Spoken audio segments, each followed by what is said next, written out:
This module will help us understand and learn about the very origins of a human life in the uterus. We will deal with pregnancy up to 10 weeks and the way ultrasound helps us to unravel this crucial phase in the development of a human being. It takes about 7 days for the zygote to reach out from the peritoneal cavity through the fallopian tube into the endometrial cavity. Thereafter, the blastocyst, which is formed out of the zygote, begins to burrow into the decidua or the endometrium and buries itself into one layer of decidua. This act of burrowing into the decidua or the endometrium is called implantation.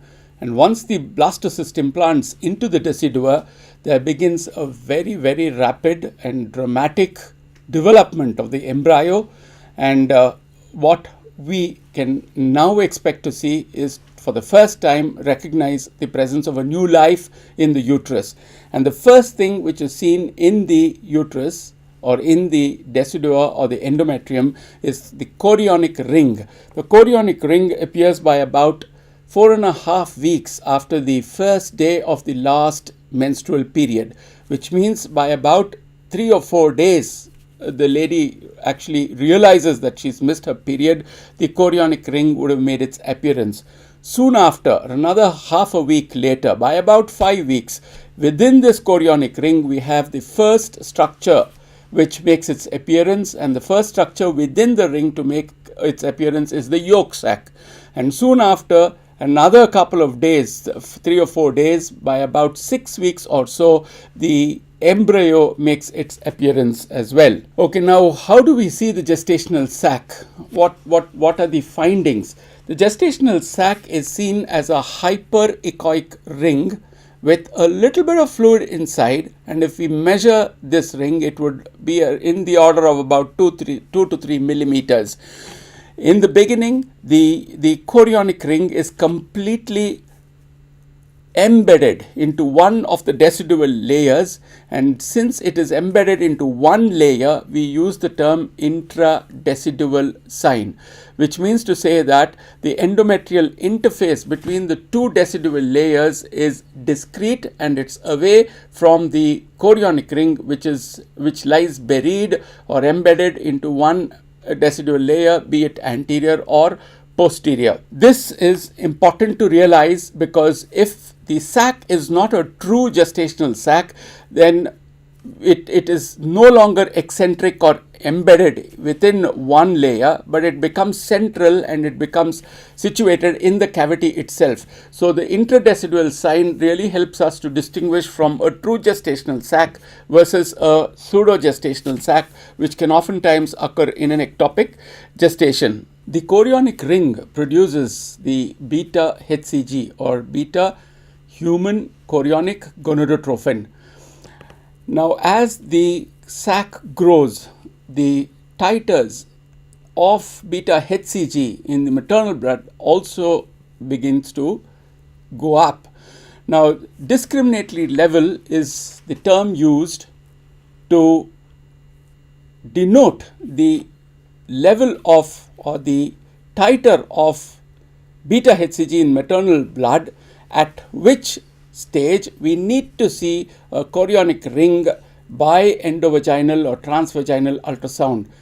Now, this is fixed at 1000 milli-international units per ml. That means to say, if we have a blood sample of a mother testing, say, 1200 milli-international units per ml, we need to demonstrate that this uterus will show us an intradecidual sign or a double decidual sign. In other words, will show us the presence of a chorionic ring.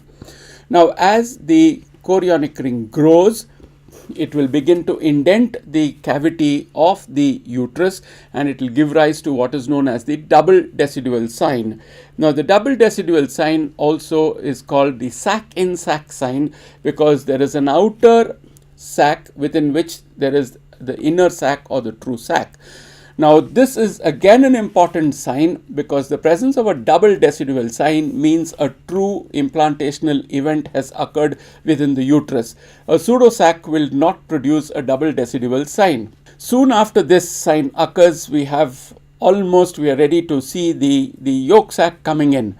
Now, endovaginal transducers or transvaginal transducers pictures are so good that we begin to see the yolk sac so soon after we see the chorionic ring that we really do not now depend on intradecidual and the double decidual signs. These were signs which were important before the advent of transvaginal ultrasound, but nevertheless understanding these signs will really help us to know the way the chorionic ring grows over the 4th to 5th to 6th week of gestational age. So how does the chorionic ring look? A chorionic ring should be harmonious, it should be rounded, it should look turgid. The wall thickness, that is the chorionic thickness itself, should be 2 millimeters or more. There should not be any angular borders, and of course it grows because it's a growing organism. The chorionic ring grows, and it grows at the rate of 1.13 millimeters when you deal with the mean sac diameter. Okay, now we also need to know that the chorionic ring is implanted more towards the fundus of the uterus and not towards the cervix. A fundic implantation means that yes, this pregnancy is implanted where it ought to, and it augurs well for this pregnancy. Now, how do we measure the chorionic ring? Once we see any structure by ultrasound, it becomes measurable, and the same thing holds good for the chorionic ring or the gestational sac. They are synonymous. Now, when we look at the gestational sac, we find that we have an echogenic band, which is actually the border of the chorionic ring. We need to take two sections. One is the sagittal section, and in the frozen image of the sagittal section, we take the longitudinal measurement and we take the AP measurement perpendicular to the longitudinal measurement, and these are inner to inner measurements. That means we go from the chorionic fluid chorion interface to chorionic fluid chorion interface, which means to say that these diameters would not include the thickness of the chorion.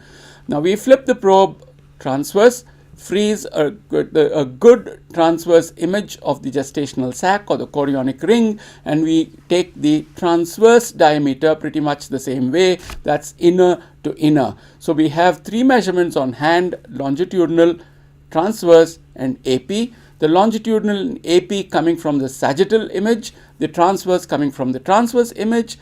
Sum of these three diameters divided by 3 will yield the mean sac diameter, which is an important concept to know. Okay, now a few words about the yolk sac. The yolk sac, as we all know, is the first structure to appear within the chorionic ring, and in fact the yolk sac helps us many ways. One is the fact that the yolk sac is there tells me that it's a true gestational sac.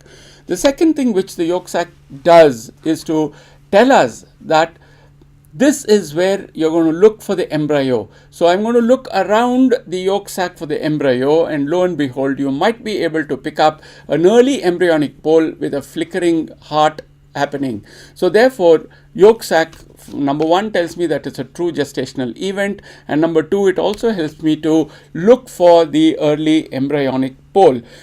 Now again, you can measure the yolk sac once it's about 4 to 5 millimeters, and a normal yolk sac will never be more than 5.6 millimeters. The yolk sac is intrachorionic naturally, but once we begin to see the amniotic membrane, it is also extra amniotic. So the plane of yolk sac location is chorioamniotic in nature. Yolk sac and the embryo, to begin with, as I said, are juxtaposed very close by, but as we reach towards the 7th week, the embryo moves away from the yolk sac because there's a connecting stalk over there. Remember, the yolk sac that we see on ultrasound is always the secondary yolk sac. The primary yolk sac is never seen by ultrasound because it's microscopic in nature. The measurement of yolk sac is again done from inner to inner. We don't include the wall thickness of the yolk sac itself into the measurements. Soon after the yolk sac comes, we have the embryo, which makes its appearance, and together with embryo, the third membrane which comes is the amnion. The amnion is a very, very thin membrane which is within the chorion, and the amnion is so thin that we see it only when the ultrasound beam is perpendicular to the amniotic membrane. But when seen, especially on a transvaginal image, we will note that the embryo is intra-amniotic, whereas the yolk sac is extra-amniotic. So when we see the embryo, we realize that the embryonic heart makes it very easy on real-time ultrasound for us to pick up the embryo. And when we count the heart rate, initially around 100 to 120, but soon after a couple of days, a couple of weeks, it goes up and it reaches about 140 to 160 beats per minute. So we call, once the embryo becomes discrete and moves away from the yolk sac, we call it an embryonic pole or a fetal node, depending upon the gestational age. Now, when we need to count as a part of the first trimester scan, whenever we see the fetal heart activity, we need to count the fetal heart rate. And this is best done by using an M mode. And by M mode, we get an M mode trace, and using the cursors, we are able to measure the fetal heart rate. One note of caution is not to use spectral Doppler ultrasound to produce the spectral waveform for counting of the fetal heart. Remember, the ultrasound energy is delivered into the embryo by using a spectral Doppler is much, much more than by using an M mode or grayscale ultrasound. So what is important is sonographic milestones. So we know that the chorion is growing, and we know the timeline now. It's chorionic ring, the yolk sac, the embryo, and amnion almost together. Now, at what stage or what size of chorionic ring do we have to expect to see the yolk sac is the first question. And by transvaginal ultrasound, a chorionic ring which is 8 millimeters in mean sac dimension or more should always show a yolk sac. So that is milestone number 1. And milestone number 2 is a chorionic ring which is 18 to 20 millimeters by transvaginal ultrasound, mean sac diameter, should always show us the presence of an embryo. These are very, very important sonographic milestones, and it helps us to actually prognosticate whether this pregnancy is a developing, healthy, normal, ongoing pregnancy, or whether there is the prospect of an early pregnancy failure. Now, by the end of week 6, the, so to say, formless embryo begins to become a disc, begins to close, and once the neuropore closes, the head end of the embryo begins to expand or become bulbous. The caudal end is narrow, and we are able to get a finite length to it, and we are able to really recognize that this is the head end and this is the tail end of the fetus, and that happens by about 7 weeks or so. So 7 weeks onwards, we are able to really designate this is the cephalic end, this is the caudal end. But before that, we simply measure the largest diameter of the fetal node with the fetal heart activity in it to guide us and to recognize the embryo. As I said, the amnion appears together with the embryo, and it is seen only where the membrane is perpendicular to the ultrasound beam. When the yolk sac is present, when you're able to see the embryo close to the yolk sac and not away from it, that means we are discussing a stage which is 5 to 6 weeks, 5.5 to 6 weeks. At that point of time, you can transiently pick up what is known as the double bleb sign, which is actually 2 sacs sandwiching the embryo in between.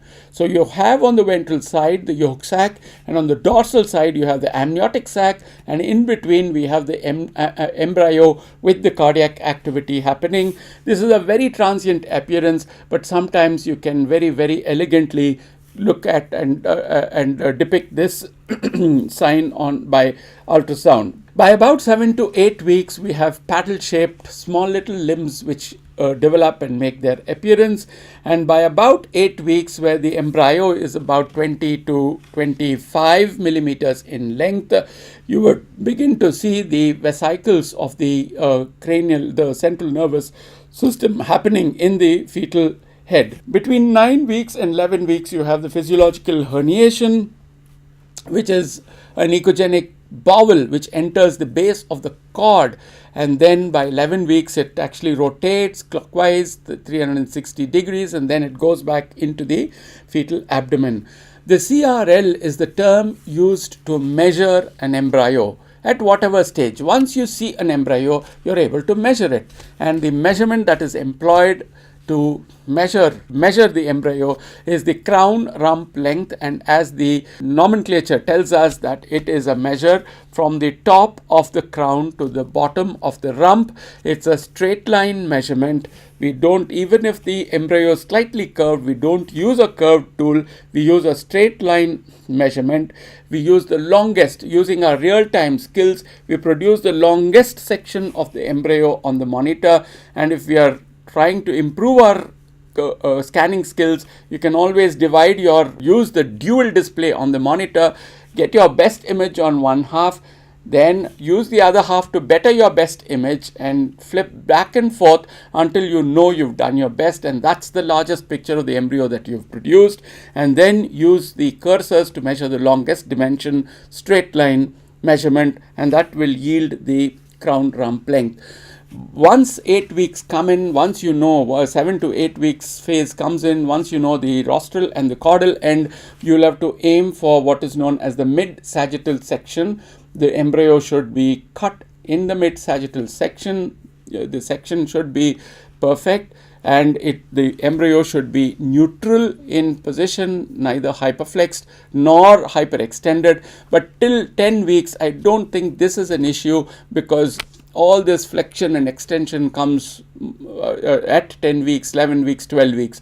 A 9-week embryo or a 7-week or an 8-week embryo will really not do that much of flexion and extension, and that is why CRL measurements at this stage really work well compared to a CRL measurement taken at 13 weeks, for example. Now, having done the contents of the uterus, that is the chorionic ring and the contents thereof, we should leave the uterus, look at the rest of the uterus, look for fibroids, look for fluid collections around the uterus, especially if there is history of any bleeding. So see if there is extra chorionic collection around the sac but inside the cavity, and also look at the myometrium of the uterus, look for any fibroids, and then move out of the uterus, get into the adnexa, document the ovaries, and oftentimes we're able to see what a cyst in one of the ovaries, and this is the corpus luteum cyst.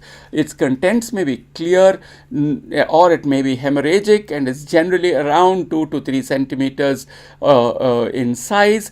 And then look for free fluid, look at the pouch of Douglas or the cul-de-sac, and then you would have done a complete pelvic examination of this crucial phase of the development of human life, that is from 5 weeks to 10 weeks. Thank you.